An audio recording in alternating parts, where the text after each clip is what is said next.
Hello everyone, good morning.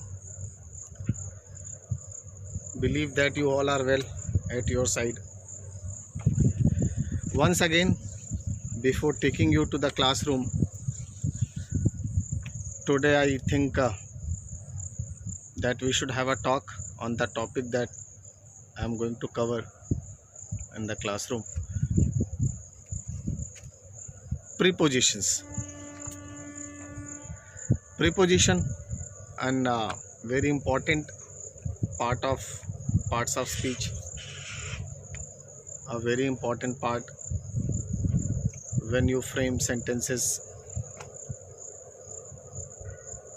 and a wrong use of preposition may destroy everything. Actually, preposition used to really a mess when I was young.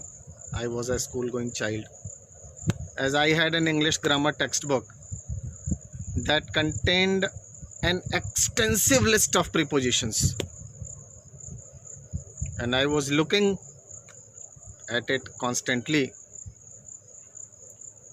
and my teacher used to teach in the same traditional way parts of speech and diagrammed sentences. So I was afraid that all I could do was try to memorize the list, whether it is preposition or conjunction or verbs or nouns or pronouns. So the only thing that I could do by the time, memorizing the list. Then one day a teacher came and showed me something that really changed everything, that made a difference, and it helped me to understand and recognize the words, especially prepositions, and which helped me to choose these words, these prepositions more wisely. So what I believe, it seems to me that the best thing to do is to keep a dictionary handy and refer to it frequently, as prepositions are of course extremely important because they define the nature of relationships between things, nouns. So they must be specific. So I suggest you all that keep on referring the dictionary when you choose any preposition you need, until you have a good grip on the specific definitions of these words. Now the thing is how to improve this, how to improve use of prepositions. And why? Because we cannot expect everyone with good prepositions that they should use in while writing, while speaking. So tip number one is that you can eliminate preposition if it is troubling you. How can we eliminate this? How can we remove this? For example, that blood pressure of my grandfather was elevated. In place of that, use my grandfather's blood pressure was elevated. Off to be removed from this sentence. Tip number two, you can also eliminate prepositional phrases. How? Example, the shopkeeper agreed with reluctance. So of course it is difficult to understand sentence with and all this sort of things, prepositional phrases. So better use adverb here. The shopkeeper agreed reluctantly, or the shopkeeper reluctantly agreed. So these are the ways that if it seems too difficult use of preposition while speaking and writing and all. So you can use these tips, elimination. But I would not suggest to those who wish to be a good scholar in language. With this, let us move to the classroom with a detailed study of preposition.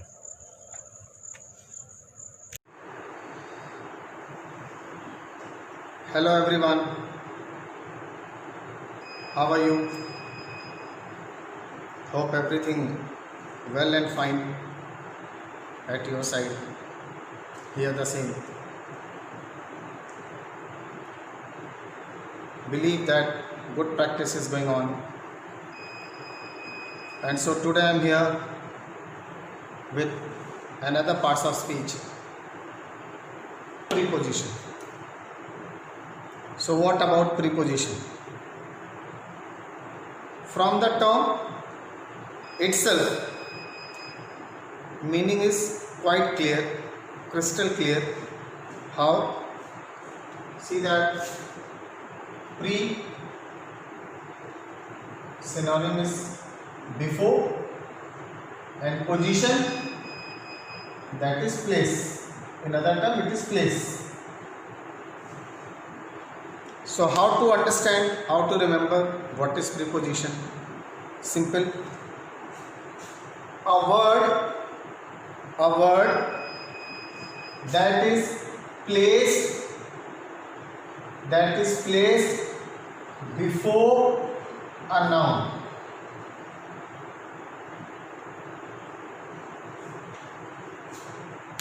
Remember this loop. From this you will never forget what is a preposition.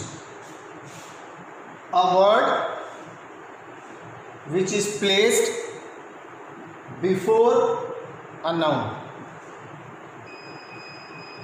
Example: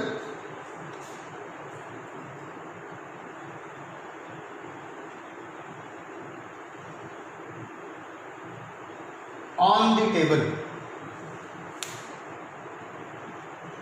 So this is my noun,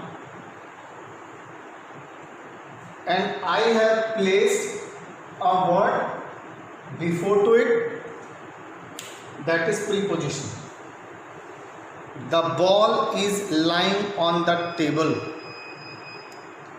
I had kept your documents on the table. Right? There may be a question in your mind. Why? Because we have sentences in this way also. Clever boy.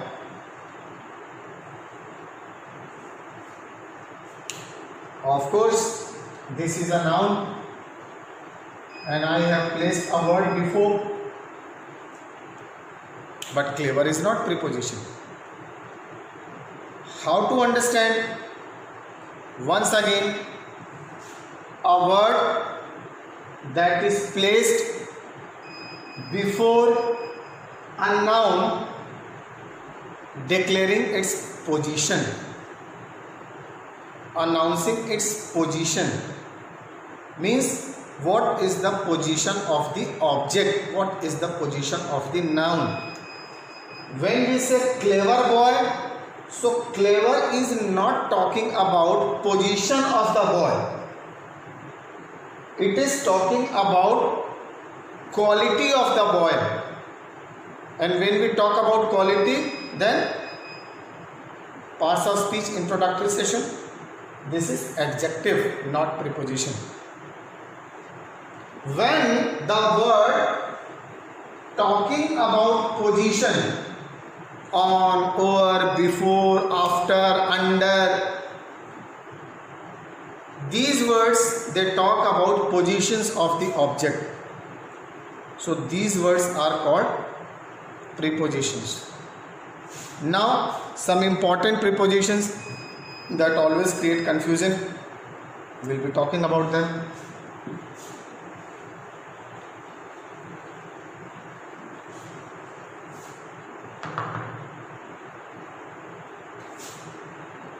The first is use of by.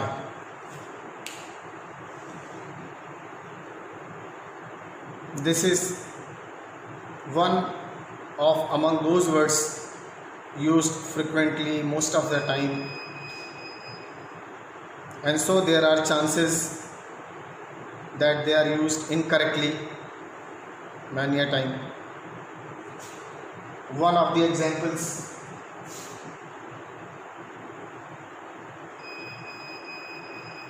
what is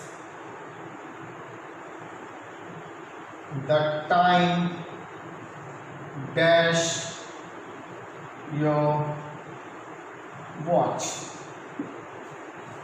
Now you all need to fill in the blank. Of course you have to fill in with some preposition, and your answer, in many of the cases your answer may be in. That what is the time in your watch? Most of us, we have this sentence, but sorry, in is wrong and the answer is by. Question may come, how? Here Einstein's theory of relativity, that all watches do not have the same time. So whenever we ask for the time, then we have to ask particularly, means what is the time by your watch. It means maybe time is different in different watch with different people. So here use of by is only correct. Rest all other prepositions, if you put in, then it is wrong. One more example.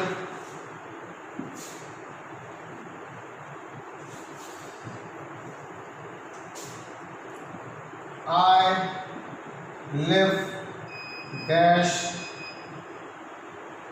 him.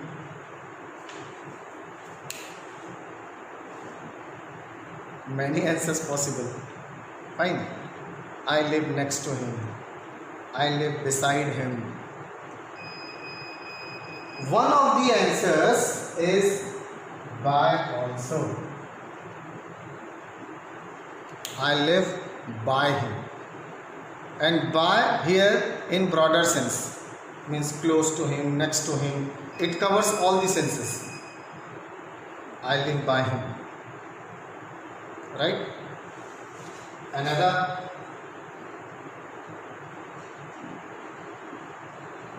they go to school dash bus. Of course, by bus. Here by means of, meaning. From all these examples, you might have seen that a preposition can be used in many ways, right? And it is very difficult to remember it by rule. We cannot learn preposition by rules because it's too many, specifically, non-specifically, very difficult. Then how can we improve prepositions?